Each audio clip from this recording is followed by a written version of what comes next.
when you're working on, or not working, but when you're on Tumblr, like you're talking to other artists, and it's like that's a form of networking, and like you're like friends with them, or like I don't know, you build this like community, and that's your way of networking, especially in the like when you start tabling and like doing things at conventions. It's like, oh, here's my community, and I can just network with other artists.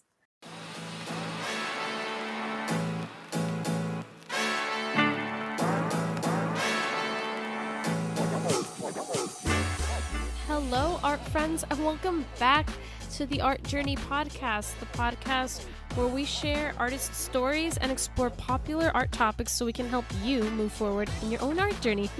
I'm your host, Alex Agosto, and I'm so excited for today's episode. Today, we have the ever so popular artist Nguyen from Misohappy. You've probably seen her work around on Instagram. She is a digital illustrator and graphic designer from Seattle, Washington, who specializes in kawaii style art that focuses on classic Japanese pop culture such as Pokemon and Sailor Moon. Her art features bright colors and clean lines, and guys, if you have not seen her work, you have to check it out. If you really like kawaii art, you will love her art. If you don't know what kawaii is, that is the Japanese word for cute. And we all know that Japanese cuteness is its own class of cuteness. So if you like that, you're going to love Nina's art. She is a master at making anything 1,000 times cuter than you thought it could be. So let's just jump into this interview and welcome Nina onto the show. Hi, everyone. So without further ado, I have Nina from Mis0happy here with me. How are you doing today? I'm good. How are you? Good. So let's jump right into it. So, whenever we're talking about stuff like when we're talking to artists, usually the thing people want to ask is, when did you start drawing? But the funny thing is everybody's answer is very similar. We all started drawing when we were kids, right?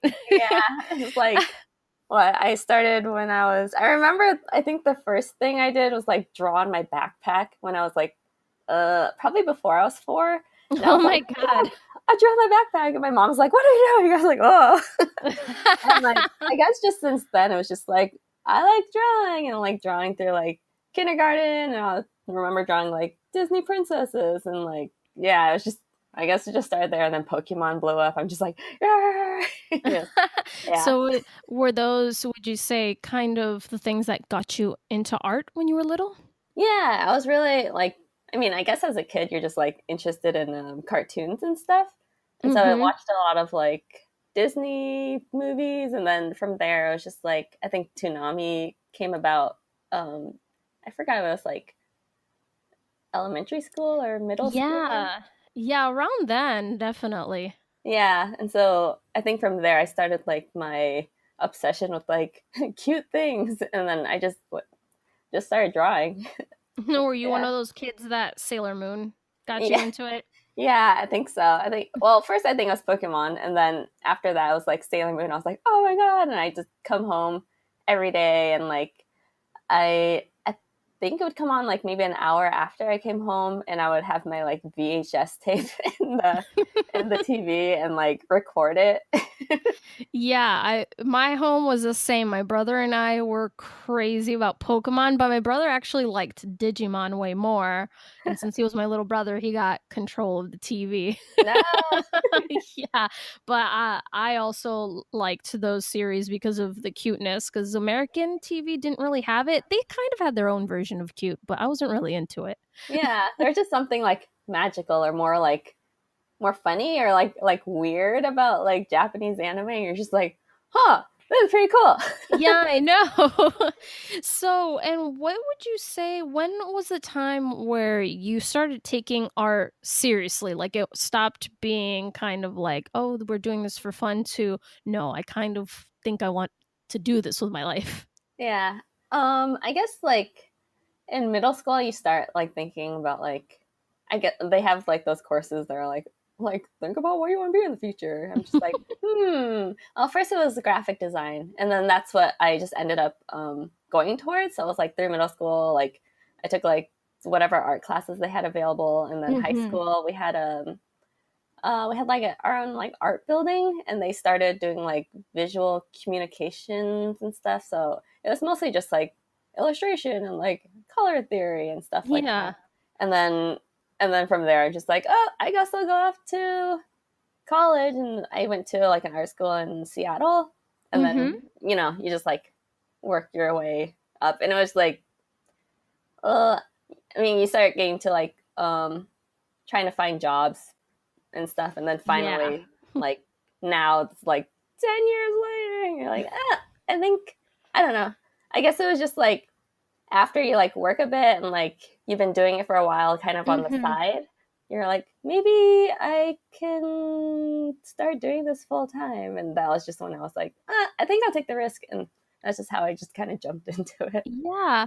So, that was actually a pretty good segue. So you did go to art school. Oh, I did, yeah. So I went to Cornish College of the Arts in Seattle, and that was back in Yes. 2007, or not 2017, or 2007. And what did you major in? I majored in visual communications, which, well, that one was, yeah, it was under the design program, which like was split into visual communications, which is like pretty much just like the standard graphic design, and then Mm-hmm. motion design, and also interior design. So like that's how the course, or like not the course, the that program was like split Yeah. into. That's really cool. I actually almost went into visual design at the Fashion Institute of Technology, Oh, cool. but that's a crazy story because, yeah, I actually went into jewelry design originally. Oh, cool. Yeah, I had been training under a jeweler for since I was like 13. Oh, dang. But then when I was there, I was like, "Oh no, I don't want to do this." So I wanted to go into visual design, but like there was a whole mess with my portfolio that happened that is an interesting story in itself. Oh no. Yeah. So, I guess was it in college that you discovered or you decided that digital art was your thing? Yeah, I think so. Like I was always dabbling in kind of like just like working through like Photoshop, or like I guess it kind of started like MS Paint, but that was like that was like back Oh in the day. yeah, Back in the that was day. my jam. Kids pics if you go even older. Can you But believe that like Microsoft Paint isn't even a thing anymore apparently? that's so sad. I know. Like what are the kids of the future going to discover I digital art on? know. I don't know. But yeah, I just started like mostly Photoshop, and it was like kind of like dabbling in it like kind of by myself even before I went into college. Mhm. And then because it was like a graphic design course, everything was like mostly through your computer. Like we did sketches and stuff outside of that. But I think after just like drawing on the computer, I kind of lost my ability to draw on paper. So that's why I was just like, screw it, I'll just draw on the computer. And that's why I don't really have like sketchbooks or anything like that. Yeah. And then you get jealous of like other artists like having sketchbooks. You're like, oh, but I mean, sometimes it's just like whatever program or whatever thing works for you.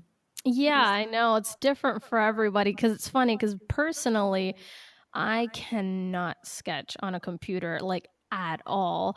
Like I recently learned how to use Illustrator to vectorize sketches, but Mm-hmm. I have to have the hand-drawn sketch or I'm lost. Yeah, yeah, same. I always have to have like a really crappy like. Do you know how to use the blob brush? It's kind of like the brush tool in Mhm. Illustrator. So I just Yeah. like kind of like make a quick one and then go over it afterwards with Oh, like that's vector. really interesting. Yeah, yeah, yeah. Or you can Um always do Photoshop first. oh, I have done that. I have dabbled in doing a sketch in Photoshop and then trying to refine it in Illustrator, but like my method is I have to have the sketch has to be pretty much perfect in order for me to do it. Well, sometimes it has to be that way. So, art school, did you enjoy art school? I would. Hmm. It's like yes and no. Like when you first go in, it's like, oh my god, a new place. Because I lived in Portland, so I moved up to Seattle, so that was like 3 hour difference. And it was like the first time, like I think besides like Disneyland when I was a kid, like the first time going somewhere new. And so it's like really exciting. Like you meet new friends, and then like the first like few years, you like make your friends, and you realize like, oh, who's your, just like relationships and Mm-hmm. stuff. And then, Yeah. but I think school wise, it's kind of the first year is always like weird because it's like, oh, here's Photoshop, here's how to use it, and like you're Mm-hmm. building your pretty much like the Like your foundation. basis. Yeah. Yeah. And so that part, it's kind of boring, but at the same time, it's like when you look at it now, it's like, oh yeah, I guess that really like that really helped me.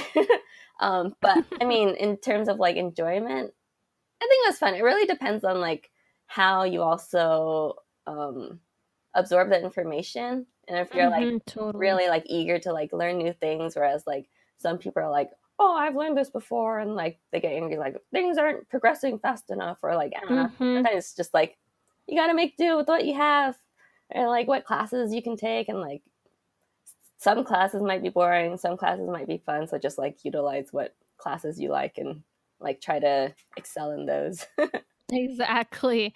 And I know that art schools are notorious for having kind of like heavy curriculums. How would you say your school's like that? um Kind of. I know like so it's a 4-year program, and after the second year you'd have a sophomore review, and I Mhm. think that's when like you start realizing, oh, I gotta make sure that like all my eggs are in order, and like whatever that Mhm. saying is. And so like if you didn't pass that review, then you couldn't continue the program. And it Yeah. got really intense. But um, I mean, I think Like how was the workload? the workload was, I mean, I guess it's similar to like any other college where it's like you have some reading, you have some like design Mhm. stuff, and it also depends on like how fast you work. And like I think we work mostly on how to concept ideas, and so you'd have to Oh, like okay. not only like be mentally prepared to like talk about your work, but like also be prepared to like kind of critique other people's work, and like Mhm. and but workload, I mean, some years are heavy. I mean, the when you once you get into like junior and senior year, it starts getting heavier. But Mhm. I think I don't know. I guess it's mostly like other schools. You just have to think more in terms of like design, and just like, oh, I thought it was just Yeah. drawing. Oh yeah, I get you. It's funny because a lot of people have this idea that art school is more intensive, mainly because you know how YouTube and everything they kind of have promoted these memes and story times about people's awful times at art school Yeah, and why I quit and I'll never go back. yeah. And it's funny because the school I went to was actually pretty intense, and Hmm. I actually thought everybody's art school was like that too. Hmm. So it's very interesting to hear from someone who thinks, or rather who explains their art school experience as being what one would expect from a college experience. As I feel like hearing that will probably feel like make a lot of people feel relieved, because I think that's one of the things people are really scared of art school. Yeah. Sometimes it also depends on your teachers. Oh How yeah, intense they are. Like there are some teachers that are like very like, oh, let me hold your hand, and yep. other teachers that are like, why'd you do this? Like this is terrible, and like just be very blunt. And it's just Oh it yeah. also just depends on like how you take that information, and like how you can like also grow. Because like I know in the beginning I was like, oh, why does he hate my work? But now it's like, oh, I know why he said that, and like whatever. So I guess it also depends on how you take in information and how you do or what you So, want to do. do you think it helped you with critique, like taking criticism, for example? Yeah, I think so, because they're like after you do a project, it's like oh, what do you think about this person's work? Or like, and some people be like, oh, I don't get it. And you're at first it was like, oh, why don't they get it? I was like, I tried to explain, but I mean, it's also like part of the like whenever you do art in general, like even if people like post on social media, like you'll have to like there's gonna be at least one person that's like, I don't get it, or like whatever, and it's like you gotta learn how to not really internalize, but like take that information, and it's like you can either be angry at them, or you can either take that and be like, oh, okay, I can see why they would think this way. Maybe I'll Mm-hmm. like for my next drawing, like do something else, and like sometimes not. You don't even have to like explain yourself. Just like, oh, I just did that because it looks cool.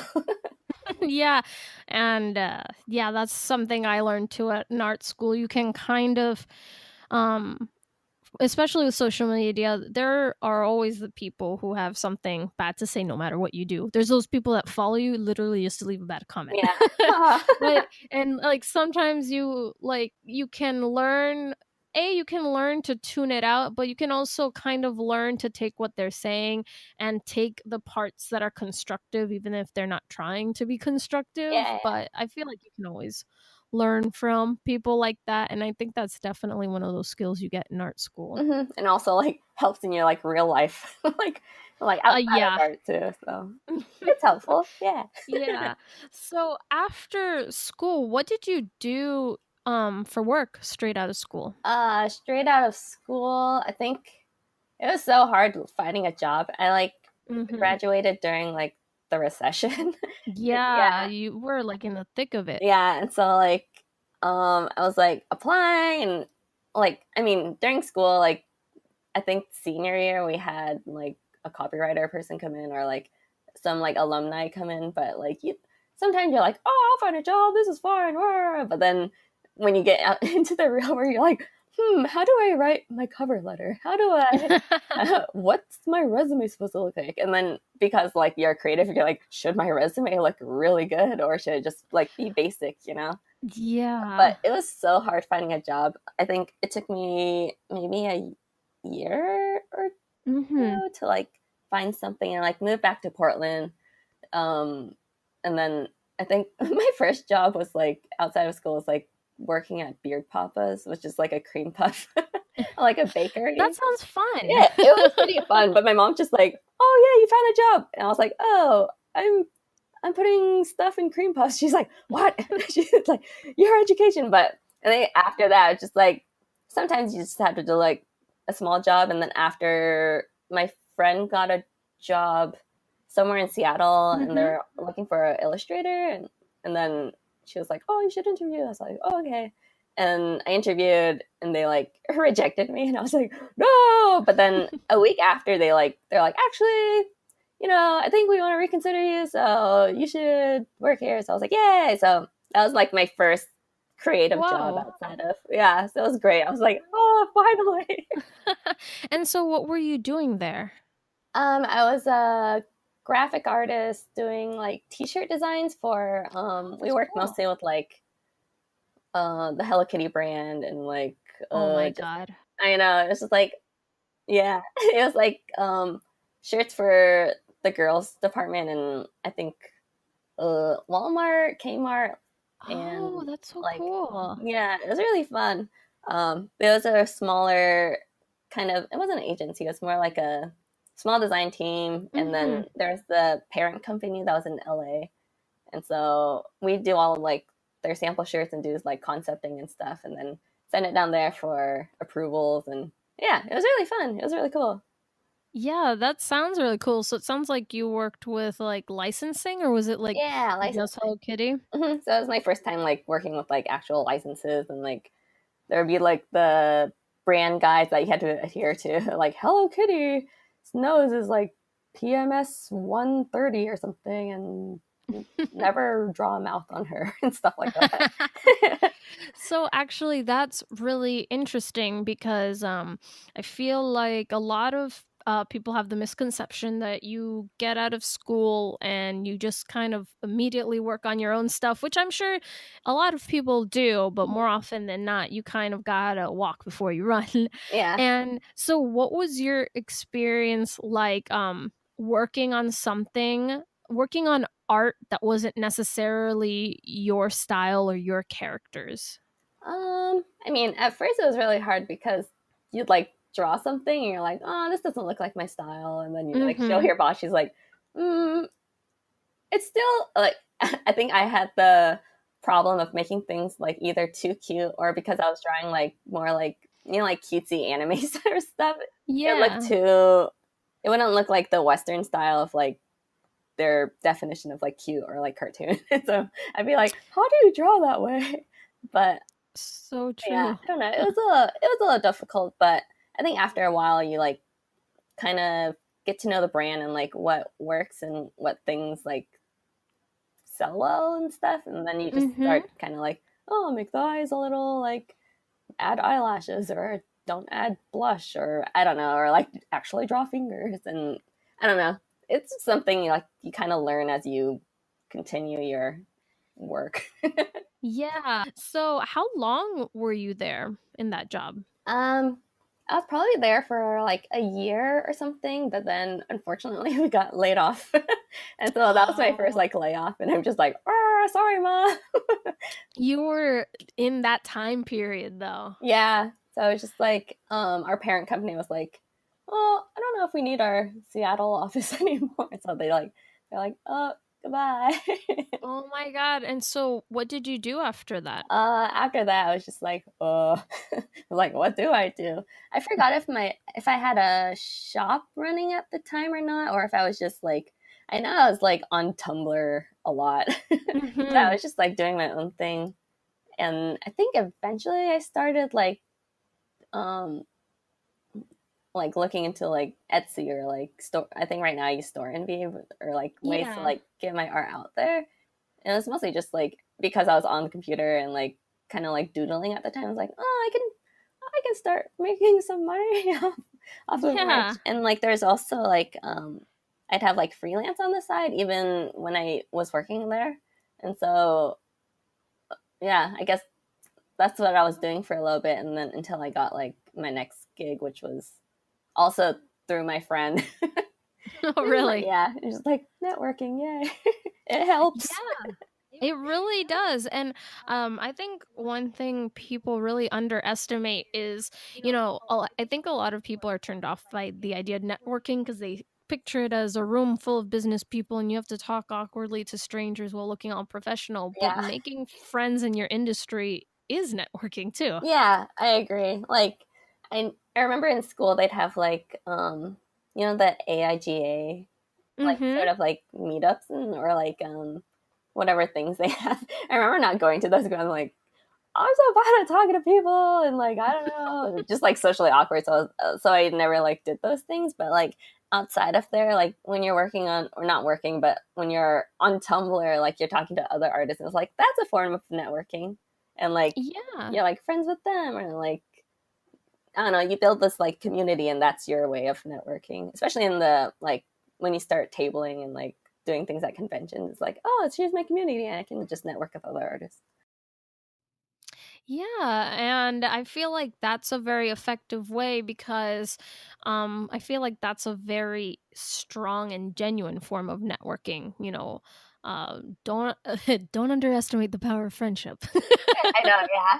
And it's like easier to like, when you're in a more professional setting, you kind of feel like you have to like BS or like up yourself somehow and it was like, oh, Mm-hmm. I'm professional, don't worry about it. But like when you're with the artist community, everyone like relates to one another and you're just like, oh, I do that too. And it's like, oh, we should like collab or like blah blah blah. And like you can be a little more like relaxed and like carefree. Well, I guess it depends on like who you're talking to. If you're talking to like an agent or something, I guess. Well, after a while, you can like be their friend. Yeah, But exactly. it's just like, oh, my friends. This is great. Totally. And so you mentioned conventions. When did you start doing that? I didn't start doing them until like two 2 years. I think 2 years ago. Mm-hmm. And it was mostly my first one was like a like this like pop up market in Seattle, and like me and my friends started like I didn't. Well, actually, no. My first convention was the Sailor Moon Day event, and that was just like this. Oh, Yeah, so it's just a small like table, or it was like a little gymnasium, and like it was the first year in Seattle that they had it. yeah. So it was like it was small, and so it was like a good like foot in the door kind of event, and you're like, oh, this is fun. And after that, you're like, oh my god, this is really fun. Why didn't I start this earlier? And I had friends like asking me, like, because I had my shop, they're like, oh, are you going to conventions? I was like, oh, I don't know how to do those and stuff. And then after you like get your foot in the door, you're like, oh my god, this is great. Everyone, it's so fun. Everyone's cool. Yeah. And so, when you started doing conventions, did you already have an online presence? Yeah. So it was mostly like Tumblr, but then once Tumblr kind of like not died out, but like I was like, I like Mm-hmm. moved on to like Instagram, and then Yeah. it's like kind of like put yourself out there, and it was mostly I feel like I got more of a presence when I like started drawing fan art because Yeah. like like once you get into like that pool, and then people are like, oh, your stuff's like cool or like whatever, and then you like gain that group of friends and stuff, and then like you start doing like original art. People are like, oh, that's cool too, you're weird. And you're like, yeah.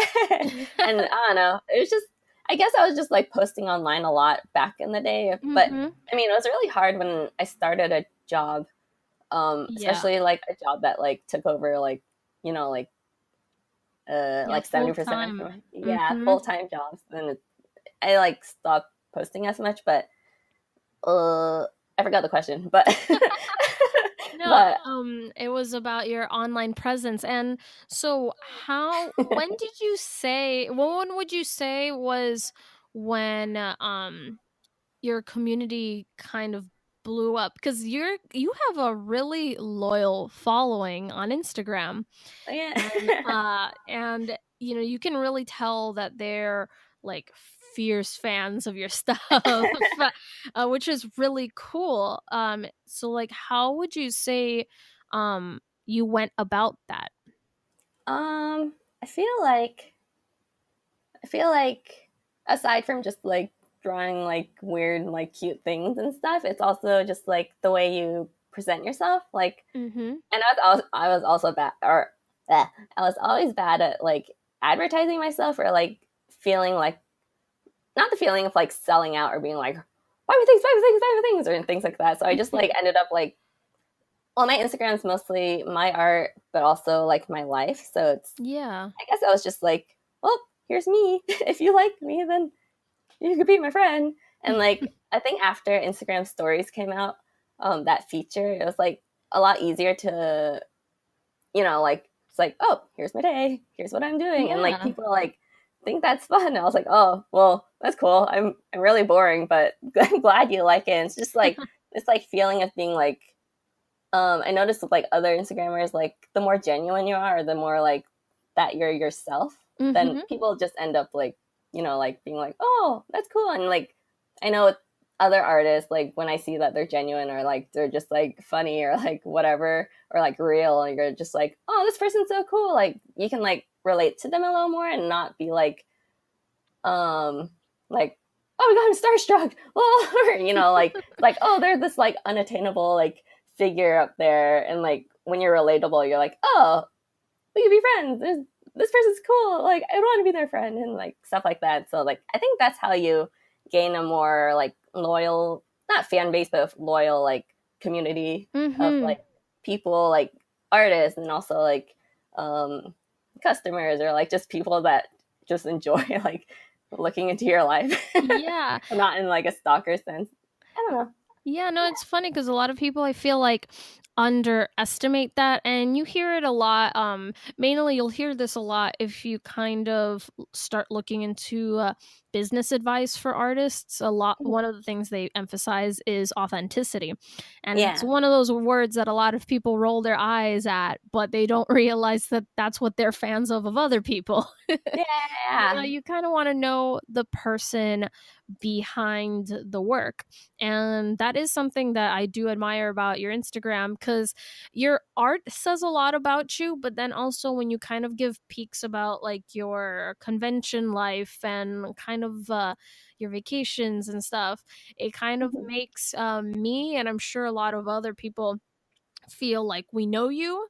And I feel like that somehow makes you want to support them even more, because Yeah. it Oh, feels kind thanks. of like we're friends. It's funny Yeah. because this is my first time talking to you, but I've been following your work for a long time. And like you said, with Instagram stories coming out and you sharing your life on there, it really kind of gives a peek into who you actually are, which I think also helps kind of not sell your art, but like kind of it kind of puts the art with the artist, Yeah. which helps a lot.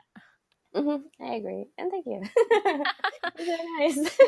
No, seriously, your Instagram is beautiful. Your art is just so cute, and also you have a way of curating your stuff so that it's all very cohesive, Oh, like you thanks. Yeah. like your feed looks really nice, and you can tell everything comes from the same person. Oh, great. Because sometimes I always worry, like, well, I'm drawing with a different brush today. My style looks different. It's like that artist thing. It's like, my style's inconsistent. Are people turned off by this? But I'm glad you like it. Well, that that goes to show. I feel like I mean, we all know this. We're all our worst critics, Yeah. and but from the outside, I can tell you, like, you do. I feel naturally have a keen eye for kind of like you don't make everything look exactly the same, because I feel like some people are so boxed into their styles and Mhm. they don't want to kind of venture out of that, but you do have a way of doing producing a lot of different work that still kind of has relates to each other. Oh, thanks. Yeah. I remember in the beginning it was really hard to like because I was like trying to figure out like my logo or like figure out like how like my branding for my like shop and stuff. And it's just Mhm. like, oh, everything has to be the same. Everything has to do da, da, da, da. But then after a while you're just like, uh I'm just gonna do whatever because it's just it's just fun. Sometimes it's like hard to like give yourself limits, and so you're like, this is fun. And like I mean probably in like 5 years my style will like change a little more because Of every year is just course. like different, right? So it's just like as long as you're having fun you don't have to limit yourself. Yeah. So would you say that with your work, do you just make what you like, or do you consciously ever make choices about like I'm making this to fit this style? um you mean in terms of like oh this thing's popular I'm gonna draw it. Or I guess kind of for the stuff you sell, do you just do things according to like what you're liking at the moment, or is your like shop something that's carefully curated and branded? Oh, got you. I'd say I mean they are kind of things I like drawing like Mhm, you of see a lot of course. like Sailor Moon or like you see a lot of just like food puns and like I like food. um but I try to like in terms of like curating, trying not to have like too much fan art, because Mhm. oh, I like drawing like my original things too, or like um, I don't know. Sometimes you like dip into like copyright things, and you're just like, I should have drawn too much fan art because I don't want to get in Yeah, trouble. I feel you. And so earlier you mentioned that fan art is kind of like this cool tool for attracting I guess like not really a fan base, like you said, a community, Mhm. because it kind of ties you and the viewer together because it's a shared interest, right? Yeah. But when would you say I'm or let me back up for a second. In the beginning, did you do a lot of fan art? Is that how you kind of started growing your audience? I think so. I think it wasn't until like on Tumblr. I think I drew something Pokemon related, and then it got a lot of like engagement. I'm just like, Yeah. oh, well, this is cool. But then it's also like, oh, it's fan art. Like, I guess people all like it. But I mean, I guess in general, like a lot of people that like are into like the anime kind of style or cutesy style. There's always Mhm. gonna be like one kind of like fan art thing that will always like get a lot more likes and stuff than like your original. And so I guess that was kind of like how I like jumped in, and then like eventually like someone would see like your original thing and like, oh, that's cool too. It's like, oh, actually you make like cool things, and you'd be like, oh, thanks. and then I guess that's how like the interest grows, and then you just like draw whatever you can draw, like your originals, you can draw your fan art, you can do like a mix of both or like whatever, and then people are just like, then they just like whatever you're drawing. And I guess it just depends on like if they like your style and stuff. Mhm. Yeah. And No, it's always hard to like answer. It's like, it always depends per person, per yeah. style. No, it's completely true. But you do make a good point that, if somebody likes the style you drew your fan art in, there's a good chance that they'll like your original art too, because you Hmm. kind of have already established you both have a common interest. And regardless of it being fan art, it's still fan art done in your style. So Yeah, there's a good chance that if they like that, they might like something else on your page. yeah, So, going back to your shop, so is your shop what you're doing full time? yeah. So, like I said, it was like a month ago when I like quit my job, and so I started like working more full time because I would have it like on the side whenever I do my full time job, and so I'm like, Yeah. oh, like now that now that I have this freedom, um, yeah, and I'm just like focusing on this and also like trying to get into like conventions for like 2019. That's also hard because I'm like, where do I look? And there's like some websites that have like a calendar. You're like, oh, that's great. But then, Oh, that's cool. yeah, I mean, but like, but yeah, right now it's just like trying to focus on my shop, make sure like my products are like up to date because I remember in the past I'd be like, oh, do I have enough inventory? And I finally like counted all my pins like for the first time in a long time. And I'm Yeah. like, yay! So yeah, shop. And so, since you just so recently made this leap, um, what were you doing before you went full time solo? I was also doing like in terms of like what my full time job was. Mm-hmm. Yeah. Yeah, so I was also doing graphic design for like a what's it called? It's like a social media agency. So we did like Oh, okay. we took care of like our accounts or our accounts like social media pages like their Twitter, their like Yeah. Instagram and stuff. So that's how I like kind of like started learning a little more into like or a little more about social media and like how you Yeah. post on each thing. Um, but that was like it was also a very stressful job. Mhm. There's some days that are like a little more lax and stuff, but my like team was like really cool and like eventually they found my Instagram page and they'd be like, "Oh, you have a lot of followers." And I'm like, "Oh, don't look at me." um, but they knew like I would do this on the side and like we had a really relaxed like PTO policy. Yeah. And so like Oh, there's some okay. yeah, so there's some months when I could like go and like do my convention, but I had to make sure like, all my stuff's in order and like I'm responsible at work and not like just like bye, go do my Yeah, whole thing.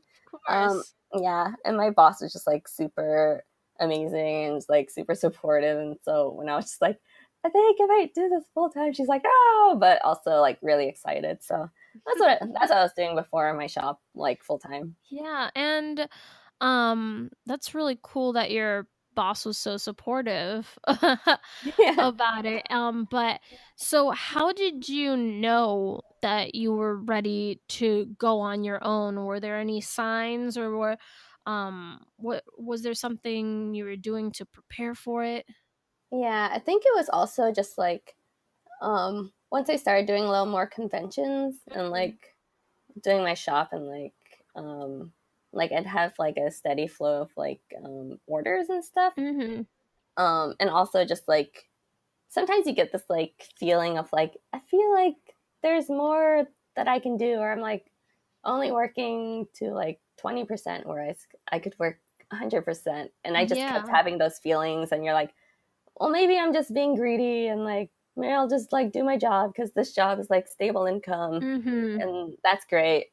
But like, but my shop and like everything else is so fun. I was like, oh, and then you like try to like balance, and then eventually you're just like, I mean, there's not a real like sign. It's just like I think it's just time, and like mentally, I think I was like prepared to just try it out, and I Mhm. knew there's like a risk of like, well, I'm not gonna get paid as much as I did, but I mean, sometimes it also just comes down to like I just want to be happy. It's Yeah. like your happiness and like mentally like don't want to be like always questioning like, oh, what if. Of course. It's always so hard when you feel kind of trapped, or not really trapped. You feel like you're investing so much time into a job that isn't completely fulfilling what you want to do, especially like with Mhm. you, where you already knew that your shop was making you happy. And, I'm sure you felt like, oh, I wish I was doing this like all the time, right? Yeah, yeah. It also comes down to like, um, it's like I love being organized, and so like as long as you like, if you're working like a full time job, like the months before you like make the big leap, like make sure everything's in order, like Mm-hmm. like how to do your taxes and stuff, or like how to do like this and that. And so it's also good to, I guess it's kind of like when like when you're applying to another job, like make sure you have another job in line and like that you're prepared for that. It's that Totally. same thing of like, oh, I got to make sure like because this is a business, like knowing everything that a business needs. I mean, I'm still learning. I'm not like expert or anything, but just like making sure like everything's in order before Yeah. you like make that leap. What were kind of some of the things you made sure were in order before you completely left? I would make sure I'd have like I'd make like spreadsheets and stuff for like my Mm-hmm. shop, and so like so that you can like visibly see like every order and like how much income you're making and how much like you're also um, spending, and Mm-hmm. also just like your personal life, like oh, I gotta pay rent, I gotta pay electric, and is this feasible? Will I still be able to like make as much as like I need to in order to Yeah. live? Yeah, and so like once you like also take in that like reality, like maybe I'll have to eat top ramen, which I don't recommend if you're gonna like eat top ramen like forever. Oh my god, And right. like just like take that leap. And I was like, maybe you should like I don't know, be like your mom, be like, oh, maybe stay for another like month or year, like until you're like stable. Yeah. But yeah. I mean, it is sound advice though, Like there is one thing about like making that leap is always so tempting, but there is something to be said about, being patient for the right time. Yeah, yeah. And so you made the leap and you've been working for yourself for the past month, right? hmm So, running the shop, how does that look for you day to day? Day to day, I would say I think 20%, not 20%, like few hours of my day I like look at my orders and then like put that into my spreadsheet, and then like make sure I have like um those orders ready to be shipped out within. I'd always have like a 5 to 7 day kind of Mhm. like turnaround before I like ship it out. Yeah. And make sure I have like all those things ready in case I only had like 5 pins but I like sold six and like Yeah. down one. um and it's also just like after you like ship those off, then I don't know, I guess the rest of the day I'm still like figuring out my schedule. It's just like, oh, should I draw? I'm like time to draw, or like or I don't know, like update my shop images or like post on Instagram and stuff. It's just like, I guess in terms of like your branding, it doesn't sometimes it doesn't really stop at like just your shop, because you'll also have to promote on Instagram or promote Mhm. on Twitter, or like look into conventions to like further like where you'll sell your things and stuff. Yeah. So Um, like it's not yeah, all about your shop. yeah, it's like there's so many little things in terms of like running like a business and stuff. But I mean, shop wise, um, I guess it's just I don't know, just like all I do is sit, make sure the orders are ready, and ship them out. Yeah, and it's so early anyways in your like independent work that you're still kind of figuring out what works for you. Yeah, and it's also like you should um figure out like how much you can take on, because sometimes you'll have like I think on average I can get like 10 to 20 orders a week and stuff. Mhm. But there's sometimes like right now I'm having like a sale on my shop, and there's like so many orders, and like I'm only one person. And Yeah, of sometimes yeah, course. and sometimes I'll have my boyfriend help me, but I'm also like a organization freak, and I'm like, oh, I have this rhythm going, I guess I'll just do it all by myself. But you know um Yeah. No, yeah. I totally feel you. It sounds like when you work for yourself, every day is different. Yeah. So, I heard that you have your shop and you do your conventions. Would you say those are like your main forms of income? Is there anything else you do? I also have, let's see, I have like, I do wholesale stuff Mhm. to like some like local shops. So there's like a shop downtown that has like handmade goods and stuff, and my old coworker's friend runs it. Mhm. And so that's where also like networking Yeah. comes in. And so she's like, "Oh, your stuff's cool. We should. I want to sell it at my shop." And so then there's yeah, you just get like I don't know what it's called. It's like that income that like kind of just like slowly comes to you. Yeah. Oh, I know what you're talking about, and it's on the tip of my tongue, and I feel like I know either the word in English or Spanish, and I Yeah. can't. I know what you're saying. Yeah. I do wholesale. I also got reached Oh, out to by like for fans by fans to do like t-shirts, and so it's kind of yeah, like I saw that. yeah, it's kind of similar to like I guess the new form of like threadless, where like you send your art in and then they'll like print it for you, Oh, and stuff like okay. that. And so they can handle all that, and they'll sell it at their booths during conventions and stuff too. So that's also that like income that comes in like it doesn't come in like regularly. It really depends on like who buys your things and like whatever. So Mhm. that's like also that income. And I guess that's all. Just shop convention and wholesale.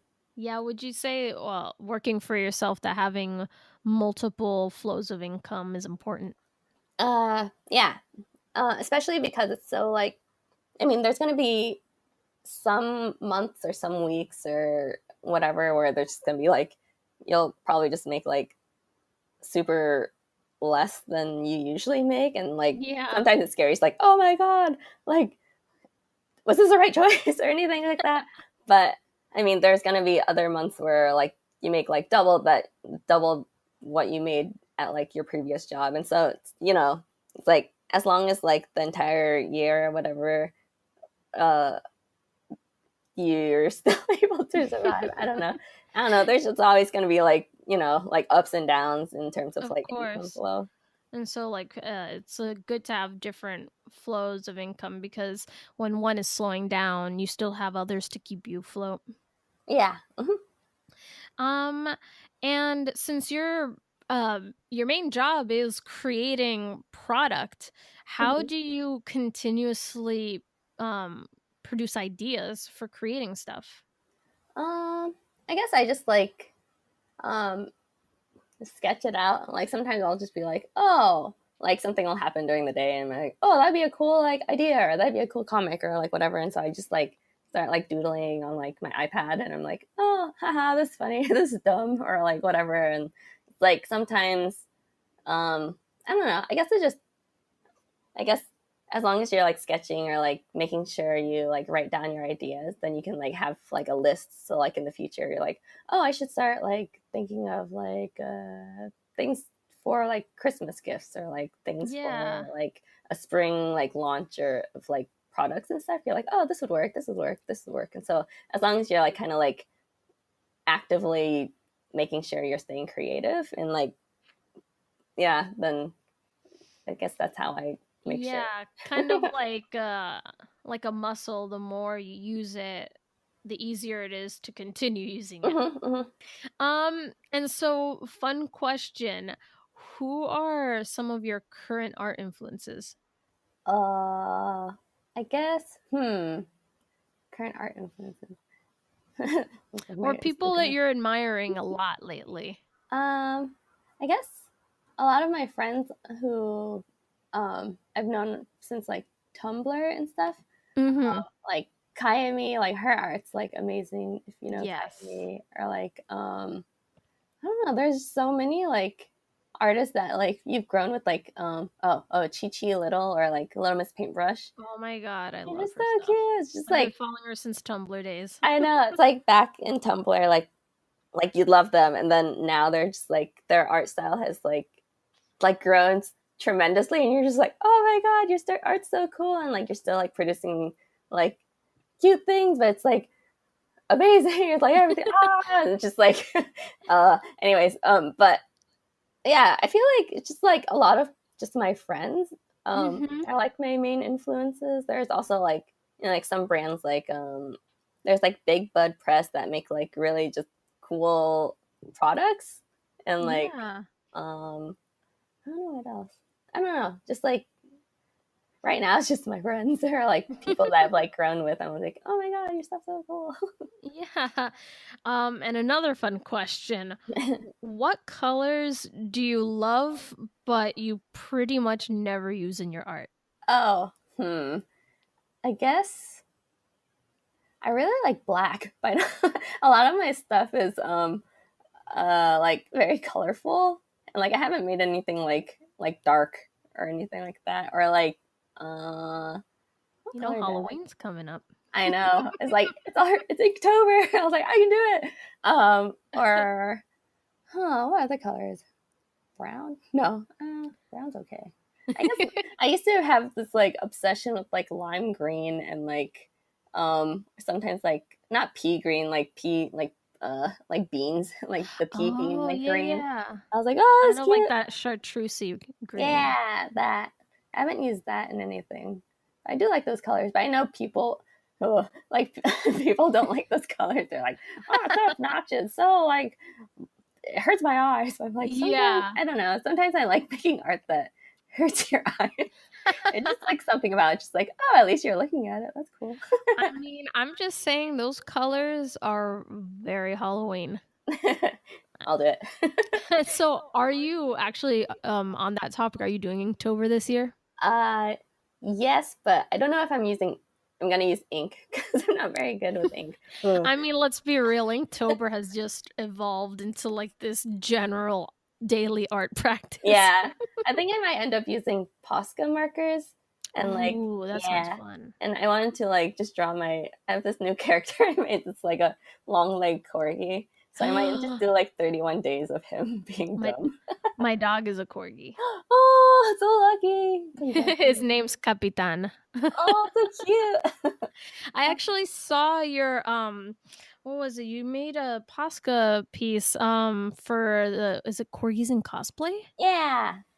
I want to say that one of the things that made me find you, because I'm pretty sure I followed you back in the Tumblr days, Hmm. but when everything shifted to Instagram, I couldn't find a lot of those artists. But Yeah. I think I found you on Instagram through is like second time you participate in that, right? Yeah. I think I forgot what the first time I made like a needle felt corgi. Yes, that's where I found you Oh, with. cool. That needle felted corgi stole my heart. Oh, I still have it because I think I priced it too high. Is it on your shop? It's not in my shop, but it's just on my bookshelf. Oh, Like, I guess I'll just keep this. But I do have a lot of like, I was originally gonna make 3 of them, so I was gonna make like do you remember my like Sailor Moon piece that gets stolen a lot? The like the schoolgirl transformation in like yes, Sailor one. dude, that's everywhere. I know it's so sad, but I was gonna make a version of that with the corgis, and so I still have some corgi heads Oh my in my drawer. god, you Maybe gotta do eventually. it. Yeah. I was like, I have time now, finally. How do you deal with art theft? Art theft. I mean, it's really hard with fan art because I Of think, course. yeah, like on eBay and stuff, like people would sell like the Sailor Moon thing as like an acrylic charm, and like they're like really badly cut. Oh um, my god, I know. but when you report it, it'll say like, oh, you have to be like the license holder. I'm just like, Oh, I'm not, and that's where like the gray area of like fan art comes in. You're just like, but there's some sites like I think Wish you can like take it off, or like mm, Amazon's really nice to like take things off of, especially if it's like original art. Like my corgi things yeah. get stolen a lot too, and so all I do is like report, and then hopefully nothing comes back, and people are. I had like a few people like come back and like, oh, I like took it down, but can you like take off the complaint? I was like, no. Yeah, I know, right? It's I like was you like, you kind of still stole stole. my stuff, Yeah. so I was like, I want to be nice and like, like what's that word? Like I don't remember, like, Oh believe my. that they're a good person. Yeah, I know. It's But hard though, because it's like you did it once. I don't want you to do it again to me or my yeah, friends. and like sometimes you get burned by Oh like being yeah. too nice, and so I'm just like, I'm sorry, I just gotta put my foot down. And so yeah, it's just like, I guess most sites have like a report button, or you can just like email. It's a few. There's some person at a convention also selling those like bootleg things, which is, Mm-hmm. but as long as you can like get in touch with the event holder, you can also take those down. But I don't know, art theft is Yeah. weird. Yeah, but that is good to know. I didn't know that, for example, I didn't know that Amazon was good about it. Yeah, it's like they have this like whole section just for like creators and stuff, like your stuff, if your IPs on there, or if like someone like stole your like packaging, or like I don't know, it's like very specific little categories that you can like tick off, and like you just go into each listing and like just post the links, and then you can send out. I think you can send like 50 at a time. Wow. Yeah, it's really nice. Yeah, that's really cool. Yeah. So, I guess to wrap things up, do you have any advice or any lessons that you've learned as a person who went from working for someone else to kind of working for yourself and dedicating yourself to your own work? Yeah, I guess just like keep on. Well, one thing is like being good at, not being good at drawing, or being um like making sure you're just like drawing all the time, or like creating and stuff, but Yeah. also um like be patient. Like sometimes you um like your job will be like crazy, but sometimes you like have to get through it in order to like make sure you're in a stable place in order Mhm. to move on to the next step. um and I guess right now it's just like make sure you're like building a community, or like putting yourself in a community where you can also grow and like learn from other people. Mhm. Especially like because social media, you like, oh, be friends with other artists and stuff like that, and like also just like be genuine, and like, just be a good person. um That's pretty good advice in life too. yeah. So Nina, it was so fun talking to you. I feel like it's so funny because I feel like I've known you forever. Oh yeah, it's so comfortable talking to you. It was nice. I was always scared. I was like, oh, I'm gonna be so awkward. I know there's probably like some questions where I like skipped over like the entire answer, but Oh my it was god, no, you fun. did great. Cool. No, but thank you so much for giving us your time, giving us some insight into your work and your career. And I really hope that we can maybe do this again sometime in the future. Yeah, that'd be great. Thanks for having me. Guys, wasn't Nina amazing? I absolutely love her work and I love her personality, and she was such a great first interview for me. You can find Nina's work over on Instagram and Twitter under the same handle, Misohappy. That's spelled MIS0HAPPY. And you can also find her shop over at misohappy.storeenvy.com. And that's also Misohappy with a 0. So, what are some of the things that you can take away from our talk with Nina today? So some of the lessons that you can keep with you are fan art can serve as a way for you to connect with your audience. Kind of gives you a place where you and your audience can find something that you both have in common, and it can serve as a gateway into your original art. Another lesson you can learn from her is that criticism can be taken two ways. You can either be angry, or you can try to learn something from the other person and try something new for your future art. Or you can also ignore them. And a third thing is, art friends are amazing. They serve as a great support system, but they also serve as networking opportunities for you to meet other clients, find out about jobs and stuff like that. So networking isn't always something scary. Networking is as easy as making friends in your industry. If you want more lessons from this interview and any other things that were mentioned in the episode, just go on over to the website or check the show notes, and I provided all the links and a write-up of the summary of this interview over there. Hey, before you go, if you really liked the podcast and this episode, make sure to subscribe. You can subscribe on any app that you're using to listen right now. The podcast is available on iTunes, Google Play, and Spotify, along with more apps down the road.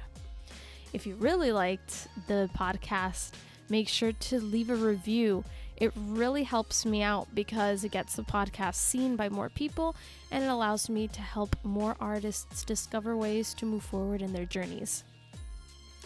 If you want to follow the podcast on Instagram, you can follow me at the Art Journey Pod, and the website is theartjourneypodcast.com. And if you're interested in seeing my own artwork, you can follow me at Alex Agosto. That's spelled ALEKSAGOSTO, and that's over on Instagram. And you can also follow me on my website under the same name, alexagosto.com. Thanks so much for listening, guys. Until next time, bye.